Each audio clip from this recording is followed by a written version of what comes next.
Okay, in this video, I'm on the way back from Porthcawl. I have tried to put a microphone linked to my GoPro from my helmet, but it is working, but you just can't hear a word I'm saying. So I've given up, and I'm trying to do this voiceover now. No idea whether it's going to work. Anyway, set off with the others after about 30 miles of riding between 55 and 60 odd mile an hour. I decided it was time to go home. So with about 110 miles to go, I went back to cruising speed. Here I was kind of latched onto the back of this. I think it was a BMW. I can't quite remember, to be honest. And he seems to be kind of motoring along. And you're better off sitting behind something that's doing the same kind of speed as you want to do, so you don't kind of stand out in the crowd, just keeping up with the traffic.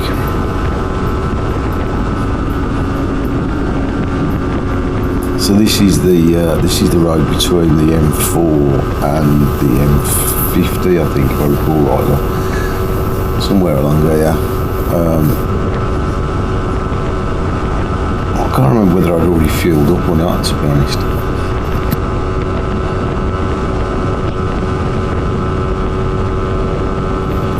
So if you're watching on the big screen, you can probably see the dials. So what you got is you got the RS125 dials on the right, which is the rev counter, which is revving at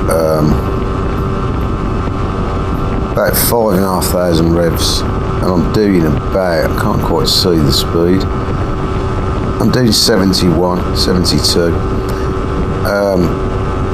The little square box on the right above the to the top left of the revs is the water temperature gauge, which is sitting at 73 at the moment, which is still quite cool. I mean, most thermostatic valves on bikes, they're about 80 degrees, so it's still not really up to temperature, which is something I need to work on. I need to try and find somewhere where I can fit thermostatic valve, but because you've got to route it, so when the valve's not open, when you're not up to temperature, it circulates water to just before the pump to pump it back around the engine, and then when it reaches 80 degrees, it then opens and lets the water flow around the radiator. The problem is finding somewhere to mount that is not easy. It's going to have to go in the rad tray. It just means a load more hosing, but at some point this year I do intend to put that on. Yeah, it's adding something else that could go wrong, but I think if it was running up to temperature, it would be even more economical than it is already, and it already is very economical. On the way down on the Friday, riding with the others,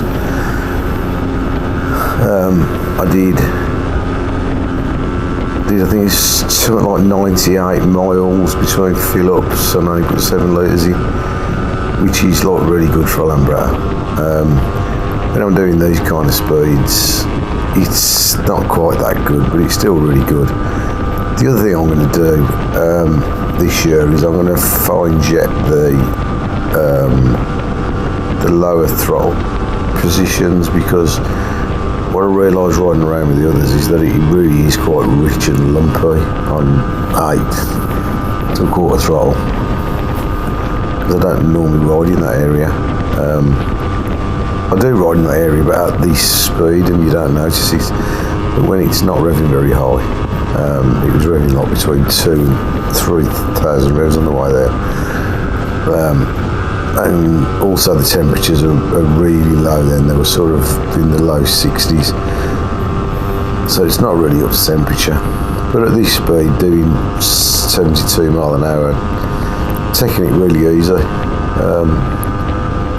it's just in the power there. So any throttle response, and it wants to pick up quite quickly. The issue I am having here is before I set off here, I put I put one of the AF geared clutch plungers in, which is all good, just to make the clutch a bit easier. But as you can hear every now and again, when I touch the throttle, it does, the clutch is beginning to slip a little bit, so I'm having to nurse it. That's just because of the adjustment's not quite right. I'd put it on and I hadn't really rode it. The clutch adjustments on this bike needs to be really spot on. If it's slightly too tight, once you get up into the power with a bit of wind resistance, it will slip.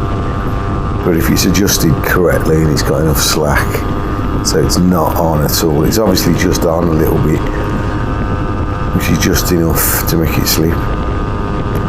So at the moment the temperatures, as you can see from the rev counter there, it just blipped up 1,000 revs just because I relaxed a little bit on the throttle. And it's up to 74 degrees now, is it? And we're doing 76 mile an hour. It's quite comical really that the water temperature tends to pretty much follow the speed.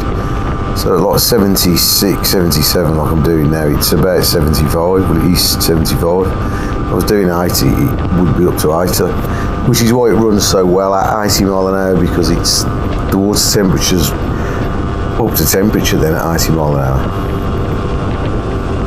And the bike does handle quite well. And when on here it does look like it's bouncing around a bit, but when you're riding it doesn't feel like that.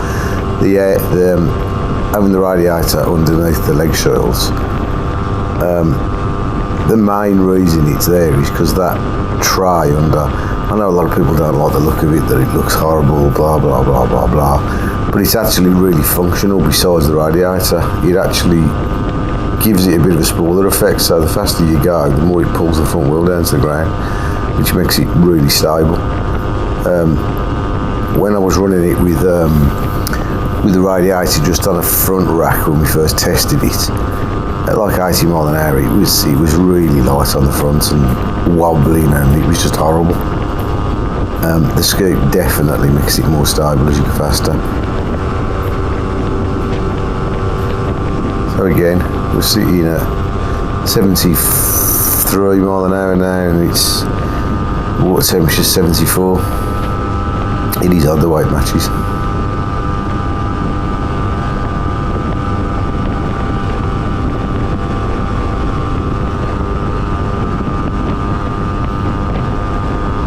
Having the slippy clutch, I could have just pulled over and adjusted the clutch a little bit, but all my tools are in that bag you can see on my leg shields, on the floor, and I really can't be asked to go in there and get them out, because where the carb is, because it's crankcase inducted, you have to set the carb off to adjust the clutch on the adjuster block, and I really couldn't be asked after a weekend on the rally. I'm sure you know what I mean. I knew it would get me home. It just meant I had to nurse it a bit and just not give it a fistful of throttle. It's probably sitting at quarter throttle at this speed, and it's nice and flat, so I'm not having to open it up for it to keep the speed up hills.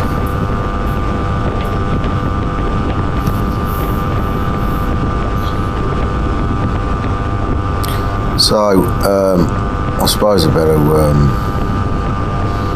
as I'm doing this voiceover, which I hope I'm not boring you all to death, but I'll tell you a little bit about the bike for the people that don't know what engine's in it. It's a GT300LC, which is actually a 290cc. It's a 64mm stroke. It's got a unique crank in it. It's got huge webs. The crank is absolutely huge compared to a normal Lambretta crank.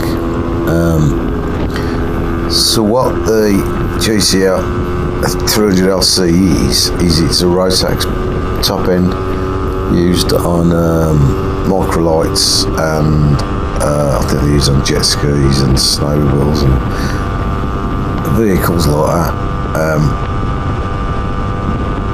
the barrel's bulletproof. They do a power valve version, but this is the non-power valve version, and that's because, in my opinion, you just don't need the power valve. It's plenty fast enough as it is. It's not intended as a race bike. It's intended for touring and making touring easy, so you can knock the miles off fast, revving low, using very little fuel. But it'll also run at very low revs at very low speeds in top gear, so it's a little bit like riding an auto, in that if you're knackered and you've been doing hundreds of miles per day, you don't need to keep changing down. You can just leave it in top gear and just let it tootle along, and it will pull. I mean, I have done a video a few years ago when we were trying some of the other exhausts out, where I'm pulling away from an island at 18 mile an hour in top gear, in fifth gear that is, and it accelerates all the way up. No worries. It has got a lot of torque low down, which is why it's very easy to ride. So it's a Rotax top end. It's a 76mm bore on a 64mm stroke. The ignition is RS125 ignition. The motorbike, the RS125. That was purposely done to get us away from Lambretta ignitions, because they're notoriously crap. I forgot that I'd undertaken that BMW there. Interesting. So yeah, we're just getting up to the M5 now. So that was actually the M50. Interesting. I don't even know where the hell I am. So using the RS125 ignition, there's an ECU. The stator is just a generator. It generates power to charge the battery and to run the ECU. You can get programmable ignitions for them as well, but to date I just haven't seen any reason to bother messing around, because you could make this engine much faster than it is. You could tune the barrel, you could use the power valve version and tune the barrel. You could use programmable ignitions to keep the advance longer. But I just haven't found any reason to. It's, for me, the way it rides and the way it runs, and its reliability, it's just the perfect touring bike, as long as you've got the clutch adjusted correctly. So now we're on the M5, or heading north. You can hear the clutch having a bit of a sleep there, because I'm eager to get in the outside line, but I can't give it a fistful because it would just spin up. That was quite interesting. That van in front tried to move into the middle lane and saw the red car light coming out from the other lane. So I thought, right, I want to get ahead of him and get away from him, because he's obviously not paying attention. So anyway, the gearing, it's an AF 5-speed box using the long 5th gear, and it's 47 crown wheel, which is unique to this engine, because the crank is so wide and the webs are so wide.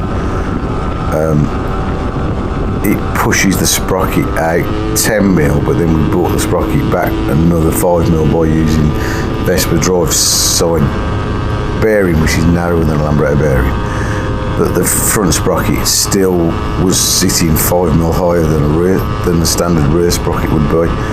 So Richard had to make a custom rear sprocket, which meant then he had to make a decision which clutch we were going to use, and he went for using the innards of a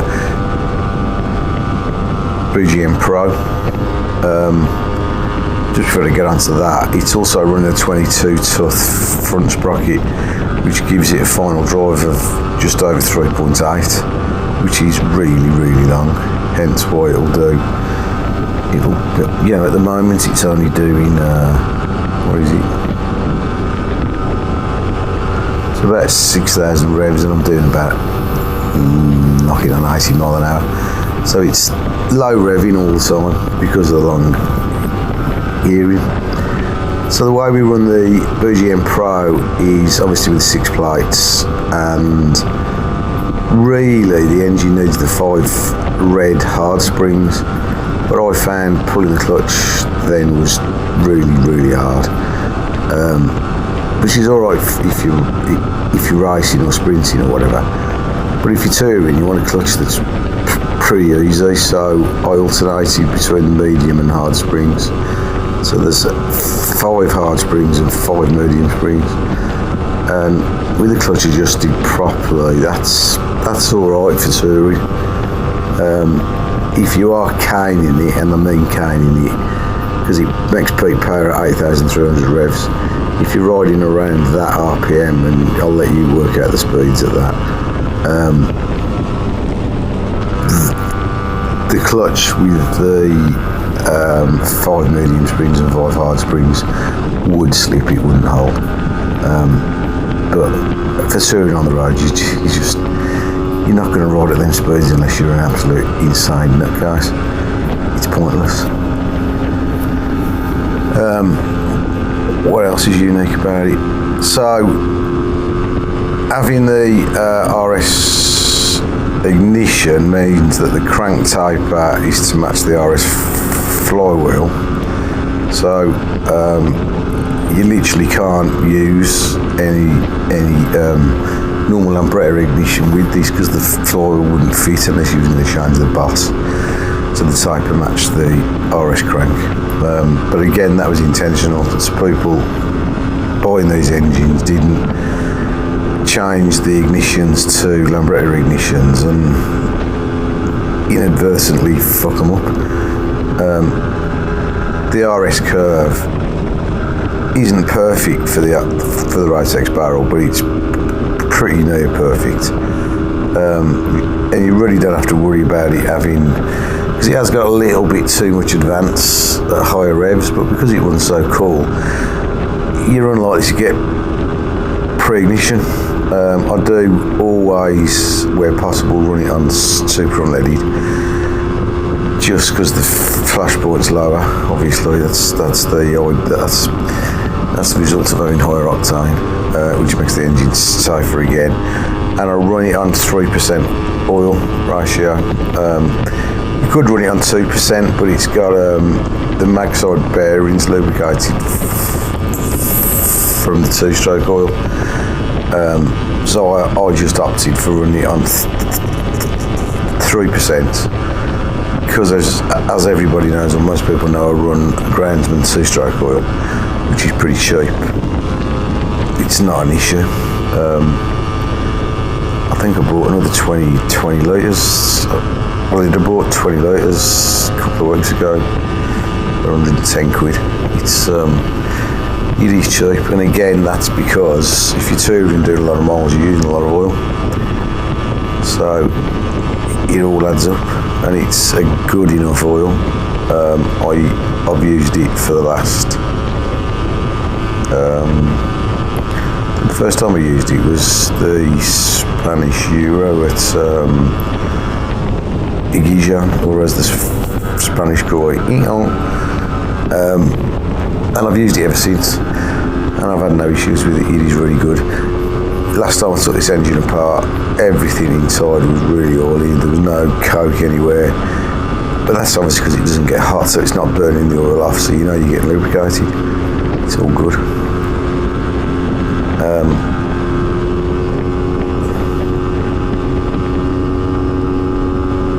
So the cooling, it uses lots of RS parts. It uses the RS ignition, like I say, the RS dials, so the RS speedo and the temperature gauge. It has to use a custom Loom, and it has to use a relay, so I can continue using the Lambretta ignition switch in the headset, because the generator puts out so much power that if you just ran that through a standard Lambretta Loom and Lambretta ignition, it'd just melt the wires. So the ignition runs through a relay, which is powered from the battery into the ignition switch, and then the ignition switch switches the relay, which then takes the power from the generator to all the ignition and everything else. It means it's got great lights as well, because like I say, it generates a lot of power, electrical power, which we need as well because it runs an electric pump. I wouldn't trust running an electric pump on any standard Lambretta ignition. They just don't put enough power out. Because obviously if you pump, listen to the clutch slipping. What am I at now? 70, I'm doing 80, 84, and it's temperatures at 78. Obviously if your water pump fails, you get out really quick, which I have experienced. I've had a water pump fail on me, and that's why you do need to keep checking down at the temperature every now and again, because if it does fail, it gets hot real quick and starts looking like a steam engine. But like I say, I've only had one fail of a pump, and when I was running the prototype to Poland, I had an issue with the pump, but that was because we hadn't had the custom Loom made then, so I just made a Loom up, very Heath Robinson, lots of electrical type, etc. And a lot of the wiring was caught up in the toolbox, and I just happened to go to petrol station, take my oil out, put the oil and the fuel in the tank, and then when I put the oil back in the toolbox, I must have pushed two of the wires apart that were powering the pump. And as we drove out of the petrol station onto the motorway, wherever we were, before I got to the end of the slip road, it was already boiling over, which was interesting. But lesson learnt. Although anybody who knows my bike will laugh at this. The wiring is pretty good. It just looks a bit of a mess with all the accessories that I've got on it. So I've got things like USB chargers, and the inside of the headset's not as nice as it could be. But that's because I've got to, because I'm running the gamma unit as well, which is the speedo on the left. I have kept that on because it is very accurate. That's credit to Tamsy. That unit does perform well. I also use the rev counter on that, which you can't see in this video because the lights on it. When I'm riding it, I can read it, because the rev counter on the RS dial does read slightly high. The rev counter on the gamma is definitely more accurate. So I use the gamma for the speed because it's bang onto the GPS, and for the RPM. It's also wired up to give me that I can use the EGT temperature and under the plug temperature. Not that either of those are connected at the moment, and they haven't been for a long time, but they're there if I wanted to use them.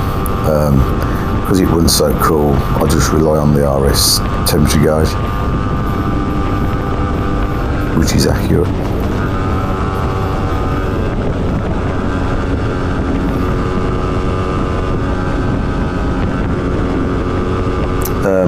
If anybody's got anything they want to, they're curious about this engine or about the bike, just ask in the comments below the video.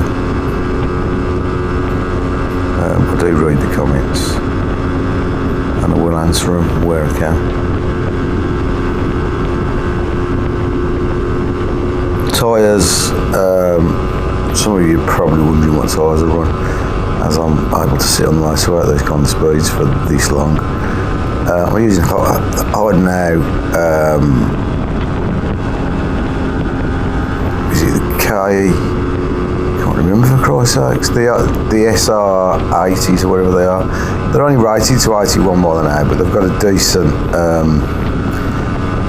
decent load rating on them, and obviously if you're not carrying the load, you can go a bit faster. Same as if you're carrying more than the load, you need to go a bit slower. That's my reasoning anyway. And touch wood, I haven't had one of them explode yet. As I have with most other makes of tyre.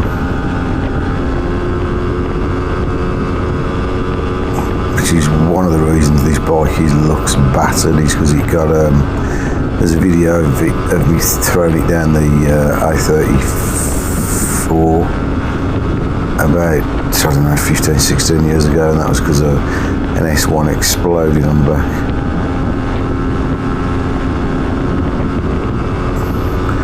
But all the scars on the bike are its history. Hence why I haven't brought myself to have it painted up again yet. I am toying with the idea, but I keep talking myself out of it. Anyway, I hope you've enjoyed that commentary. Once I get this bloody, or rather that voiceover, once I get the helmet microphone working with the GoPro 12, it is working, it's just not loud enough. I need to turn the microphone gain up somehow. I'll be able to do these, I'll be able to do voiceovers while I'm actually riding, which makes much more sense than me doing them afterwards. Although, if I did have it on when I was riding, you'd listen to me talking to myself, which you might find funny, but yeah, slightly insane. Yeah, clutch every now and again, still having a spin up.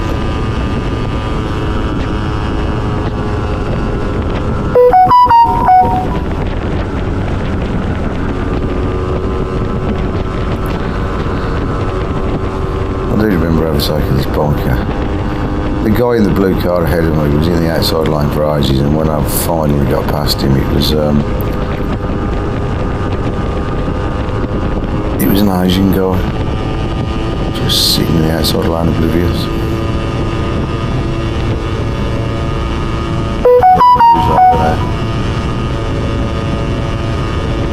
I've got ahead of him as quick as I could, and again you can hear the clutch spinning up.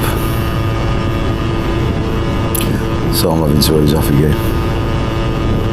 So having a knackered clutch, I actually kept my speeds down, which is probably a good thing. Anyway, let me know in the comments if you think this commentary's bullshit, or if you're interested or whatever, or anything you want to know about the bike. Just ask me.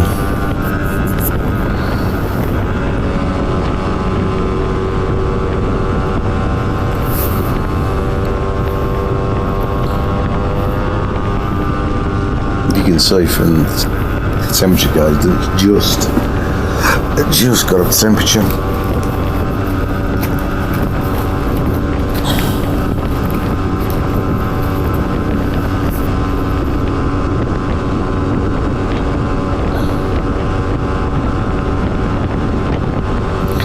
I might remove that RS gauge with all the with the ref gauge on that. Russ was saying that he's 3D printed a holder that can hold the RS temperature gauge, so I can just mount that on top of the toolbox, which would neaten it all up a bit. But neatening my GP up, is it really worth it? It's a nail.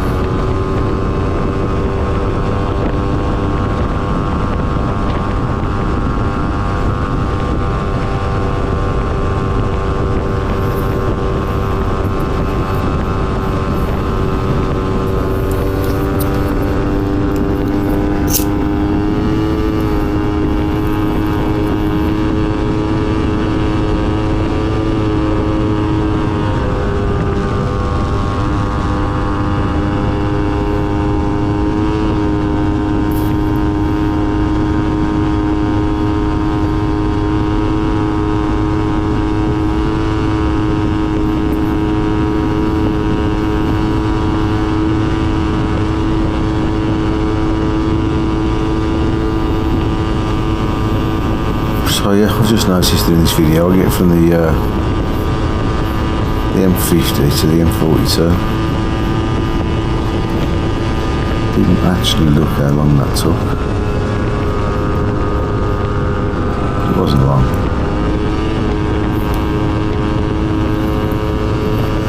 I didn't see a single skirt all the way back. But then I did leave at half 8 or whatever. Here I'd been on the road nearly 2 hours.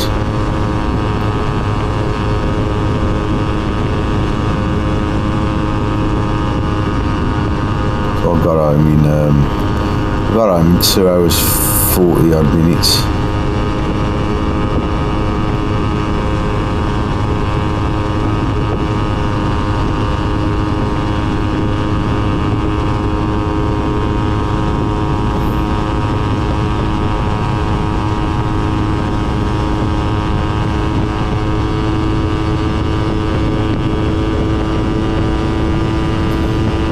There's a big hill just after this junction, which normally on I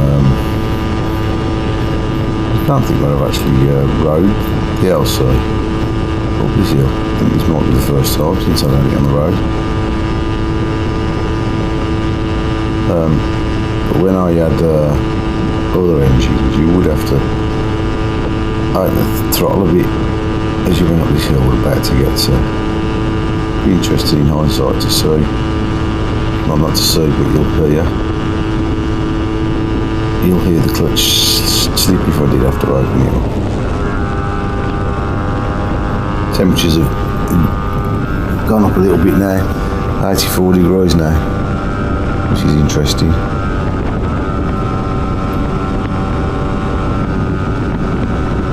As I was only doing low 80s there.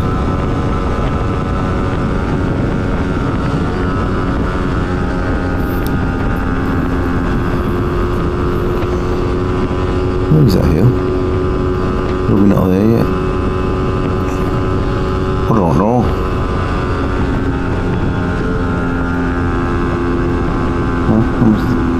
We must have already gone up here, we had. Didn't even notice it. Interesting.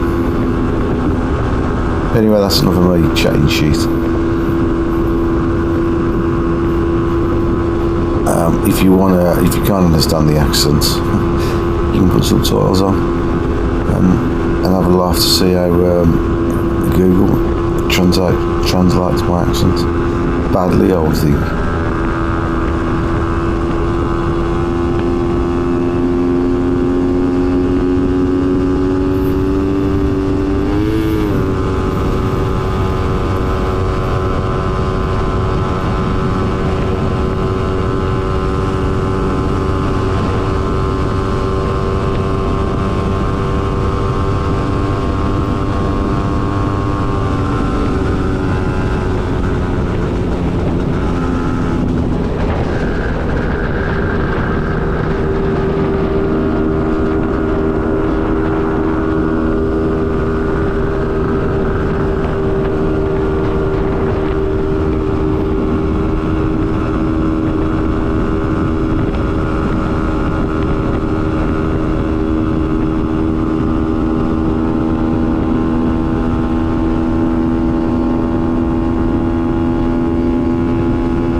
Noticed that as I've eased off now, I'm only doing just over 70, the temperature starts to come back down again. Which does make me wonder if I did put a thermostatic valve on it, whether it would restrict it, that it would actually run hot. It'll be interesting to try it.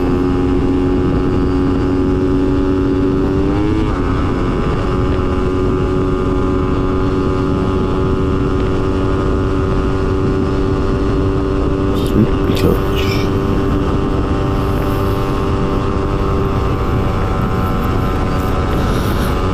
Oh, and it looks like I did a poll to see if everybody who prefers this wider view to the other view. I think this wider view is definitely better because you can see the dial still and you can see where I'm going rather than just seeing my headset.